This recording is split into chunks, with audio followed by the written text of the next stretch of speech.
That sounds bad. That sounds really bad, but it's not like super bad. Confession. It's a big deal in Japan. I mean, I'm smiling, Kisa, because he's holding my delivery and I'm so hungry. Like, why would I not smile? Nice, right? Oh my gosh. No. KON'CHA. Hey guys, so today we're going to be talking about something really interesting and juicy. We're going to be talking about relationships. Yeah. Oh my gosh, I've been waiting for this long time. Oh my gosh, so excited.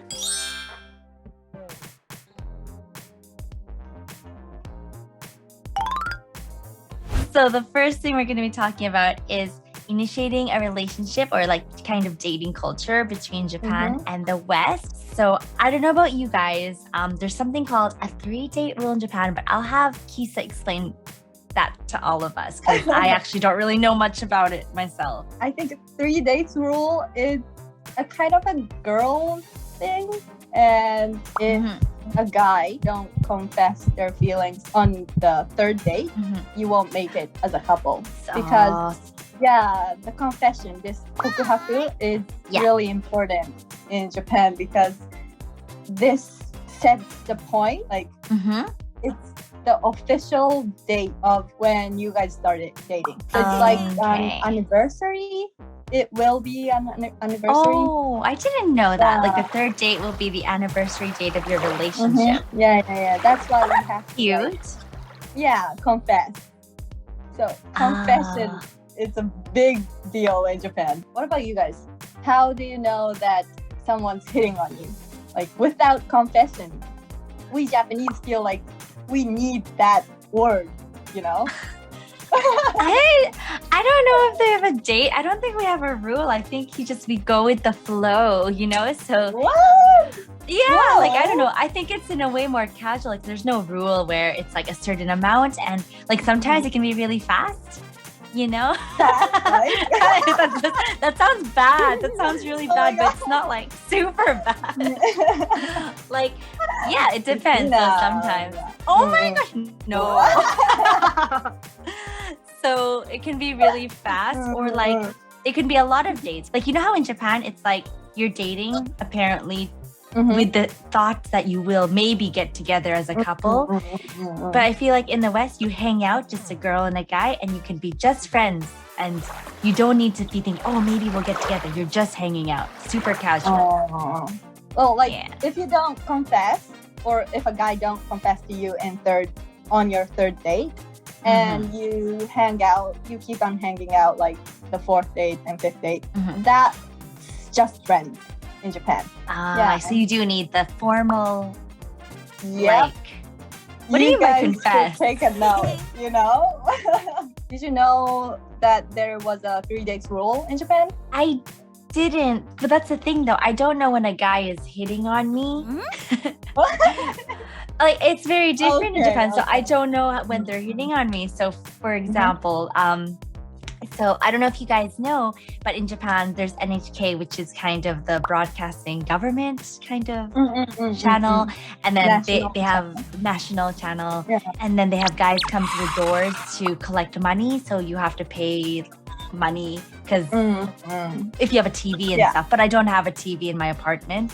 So one of the NHK guys come and I tell them like, hey, you know, like I don't have a TV. You don't need to come inside. But they're like, they don't believe me. Like, okay, go take a look. So they come inside and then he wouldn't leave the front of my house. Like, not the house, like, you know where the shoes are, the entrance. Yeah. And then he was like, oh, you're here in Japan. And he's like, and then he takes out his phone and, you know, like, your line number, And I was like, but the thing is, I didn't know that, like, is hitting on me and he wanted, like, I don't know how it is. So I didn't know. If I had known, I'd be like, it's bad. So guys, don't let your NHK guys come in. No, never. Yeah.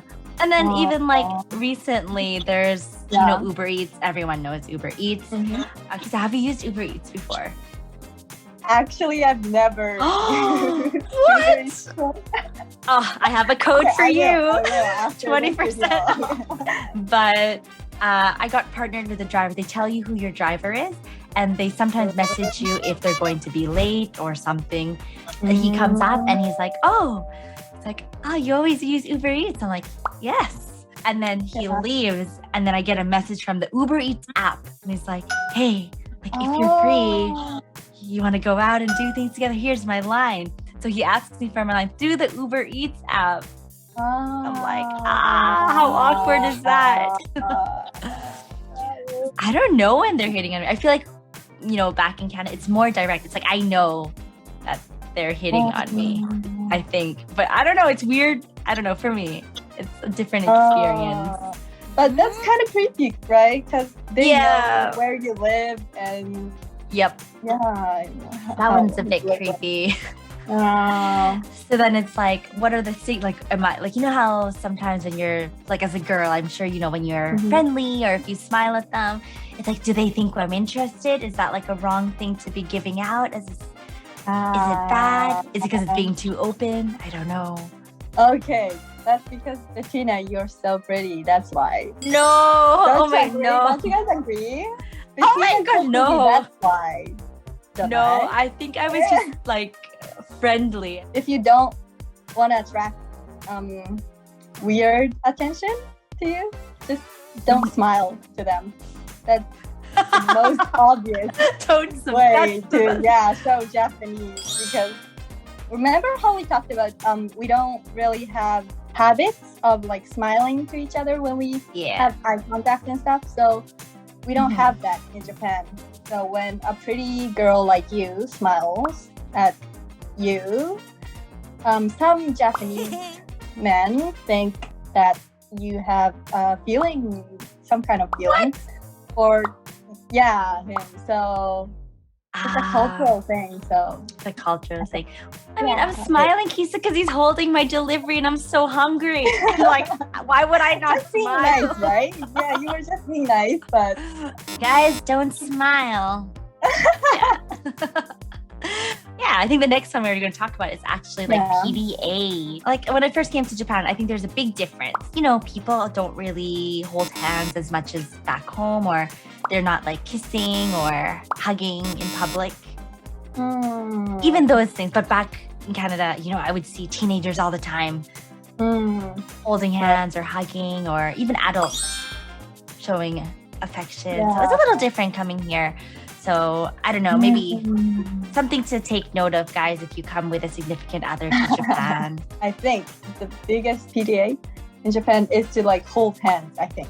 That's like the most most acceptable, like right? Yeah. Kissing these days in younger generations, I see it often. So if you guys come to Japan, try not to kiss so much in public.